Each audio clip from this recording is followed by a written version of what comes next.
proving overlapping triangles. There are two triangles.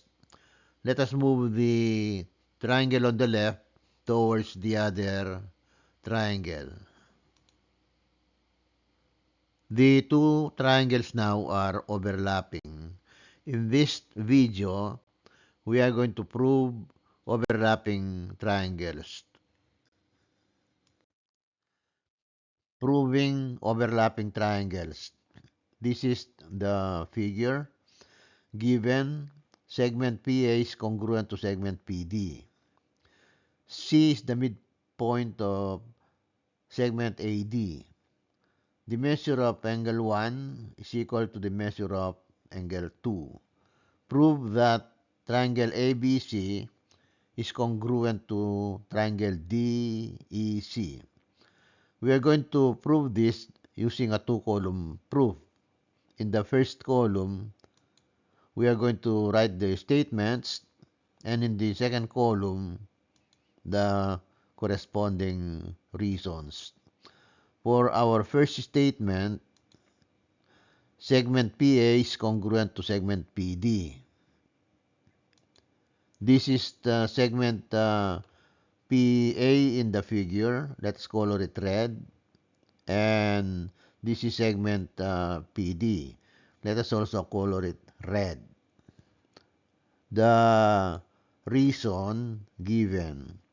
This figure PAD is an isosceles triangle because the two sides PA and PD are congruent. Now, if this is an isosceles triangle and these two sides, side PA and side PD are congruent, then the opposite angles are congruent. So we can say that angle A is congruent to angle D. Let us indicate this in the figure. So this is angle A and this is angle D. They are congruent. And this is according to the isosceles triangle theorem. So our reason for statement number 2 is isosceles triangle theorem. So we have A, angle, angle. Statement number 3. C is the midpoint of segment AD. The reason given. This is midpoint C. According to the definition of midpoint, a midpoint divides a segment into two congruent segments. In the figure,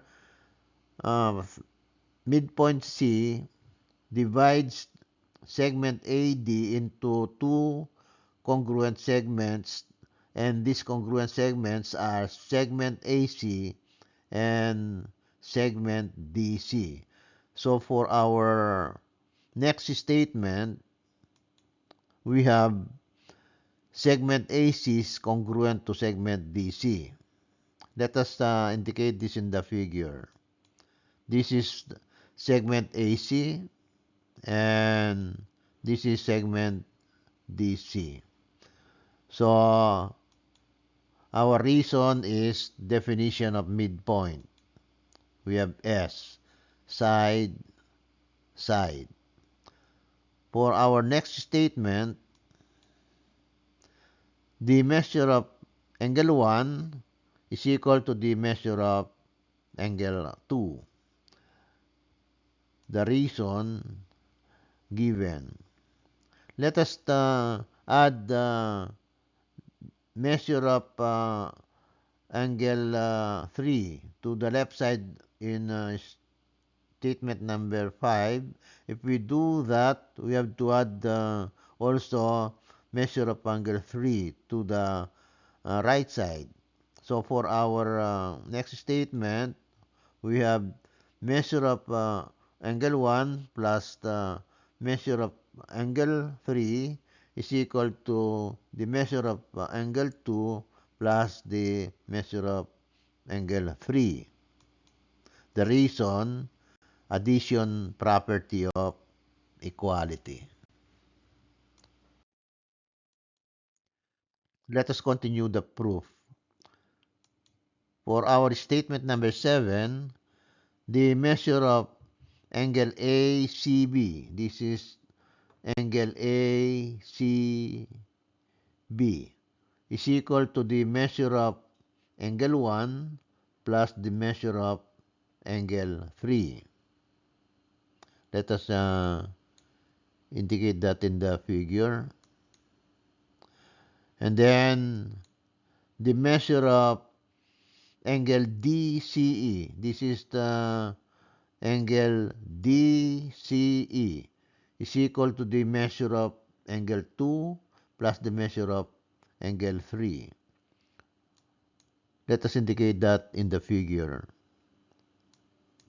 The reason, angle, addition, postulate. Now, in statement number 6, we said that the measure of angle 1 plus the measure of angle 3 is equal to the measure of angle 2 plus the measure of angle 3. So, therefore, we can say that the measure of angle ACB is equal to the measure of angle DCE. So, for our next statement, we have the measure of angle ACB is equal to the measure of angle DCE. The reason is transitive property of equality. If the measure of angle ACB is equal to the measure of angle DCE, according to the definition of congruent angles, then they are congruent.